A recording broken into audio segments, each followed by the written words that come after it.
Hello friends, welcome to সানশ্রিয়াস canvas. আজ সম্পূর্ণ একটা অন্যরকমের ভিডিও তোমাদের সাথে শেয়ার করব। আজ শেয়ার করব আমাদের কর্পোরেট ইভেন্টের একটা ছোট ক্লিপ। এখানে আমরা কী কী করছি সেটাই তোমাদের সামনে তুলে ধরছি। আমাদের ইভেন্টটা ছিল ললিত গ্রেট ইস্টার্নে নাবার্ডের প্রোগ্রাম ছিল। তো সেই সেমিনারেরই ইভেন্ট ম্যানেজমেন্ট আমরা করেছিলাম। তো রাতের বেলা আমাদের টিম কাজ করছিল, তো আমি সেই তত্ত্বাবধানে গেছিলাম এবং ছোটো ছোটো ক্লিপিং তুলে নিয়েছিলাম যে একটা বড় ইভেন্ট করার পেছনে কতটা কষ্ট করতে হয়।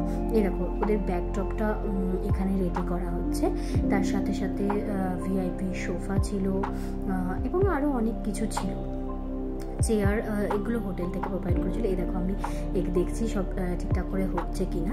সুন্দর করে পুরো ম্যানেজমেন্টটাকে দেখার দায়িত্বে আমি ছিলাম যাতে কাজ সঠিকভাবে হয়, আর সবাই খুব সুন্দরভাবে কাজ করেছিল। একটা আলাদা অভিজ্ঞতা এটা।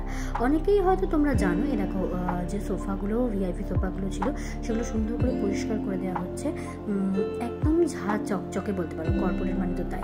আর এই দেখো ফ্লাওয়ারিস্ট বুকে বানাচ্ছে, খুব সুন্দর স্পেশাল কিছু বুকেও আমাদের এর মধ্যে ছিল, তার সাথে সাথে কিছু ফ্লাওয়ার ডেকোরেশনও ছিল। আর এই দেখো, স্টেজে এখন কার্পেট পাতা হচ্ছে, নতুন কার্পেট দিয়ে স্টেজটাকে সাজানো হবে।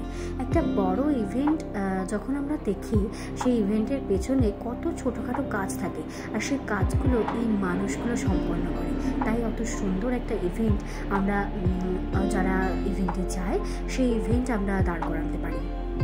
কি সুন্দরভাবে এত বড় ব্যাকড্রপ দাঁড় করানো দেখলে।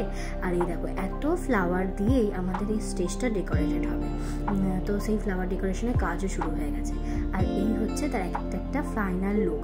তো মেবি তোমাদের ভিডিওটা ভালো লেগেছে। যদি ভালো লাগে একটা কমেন্ট করে দিও।